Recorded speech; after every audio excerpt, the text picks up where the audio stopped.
Aujourd'hui, pour notre chronique en collaboration avec Eugène Allard, on retrouve Caroline Poirier des ateliers Le Fruit de ma passion.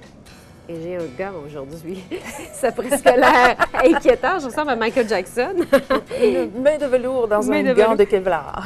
Oui, donc c'est pour empêcher de se couper parce qu'aujourd'hui, on va parler des mandolines. Caroline, je m'en suis acheté une. Sais-tu que je m'en sers? Tu t'en sers pas? T'as peur, hein? Mais c'est pas que j'ai peur. On dirait que lorsque je l'ai essayé, ça fonctionnait pas aussi bien que, justement, quand on voit les émissions de recettes ou que je te vois travailler avec la mandoline.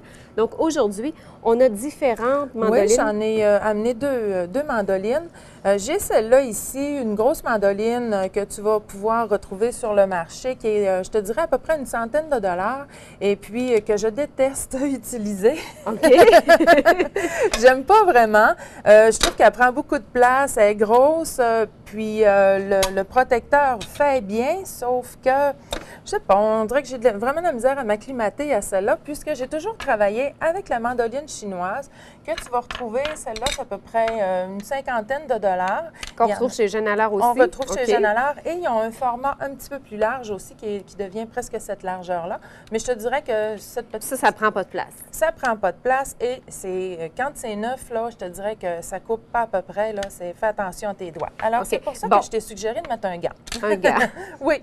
Mais ça se vend, un gant, là. Ça se vend, là. C'est ça ici. C'est vraiment des gants qui se vendent spécialement pour les mandolines, pour utiliser les couteaux pour en boucherie aussi, les gens qui travaillent beaucoup en boucherie, et pour différentes utilisations en cuisine. Donc, quand tu vas acheter ta mandoline, tu vas recevoir avec ta mandoline 3 petits couteaux comme ça, qui vont faire les petites juliennes ou qui vont nous faire des bâtonnets. Est-ce qu'on peut couper n'importe quel légume? Je te dirais pas mal tous les légumes, sauf ceux qui sont trop fibreux. Parce que là, les fibres vont venir, ils vont rester comme ça ici dans notre petit couteau, et puis on ne sera plus capable là, de passer. Les courgettes, est-ce que ça fait, les courgettes? Oui, ça fait super bien. Ça fait bien? Oui. OK. Pommes de terre. Qu'est-ce que je vais te faire faire? Les pommes de terre, c'est facile. Commencer par un légume ou un fruit qui est facile. C'est ce que j'ai décidé de te faire faire aujourd'hui, de la pomme. Alors, regarde. Mais là, tu prends pas, toi, rien, là? Ben non, je ne prendrai pas rien parce qu'il est trop tôt pour venir prendre le petit protecteur sur la pomme.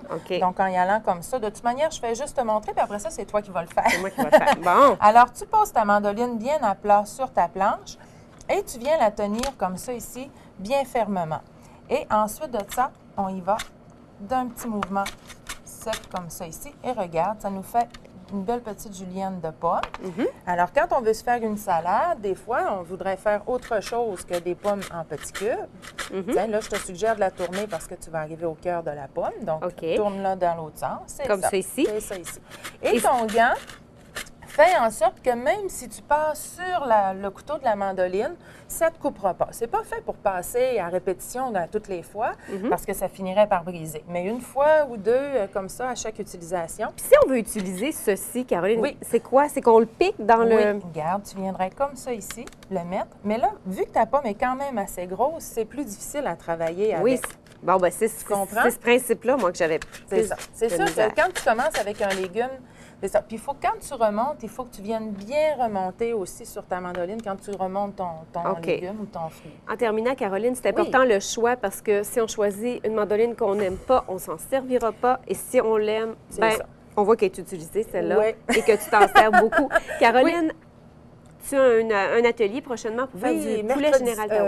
Oui, mercredi soir, poulet général Tao. Alors, si vous voulez recevoir avec ce bon mets-là, vous allez apprendre comment faire le poulet, la bonne pâte qui va être bien, bien, bien croustillante.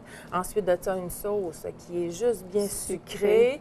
Et puis, on apprend à faire des légumes d'accompagnement, le riz et une petite entrée pour aller avec aussi. Est-ce que c'est un riz jasmin ou un riz basmati avec le... On peut travailler avec les deux, mais nous, ici, c'est le riz jasmin qu'on va utiliser. OK. Oui. Bien, merci, Caroline. Les coordonnées sur Internet, fruitdemapassion.com. C'est ça. Ou 512. Et j'ai une chronique aussi sur la mandoline. Ah, en plus. La mandoline du capitaine Caroline. Merci, Caroline. 512-1069. On se retrouve la semaine prochaine. Oui. Bye-bye.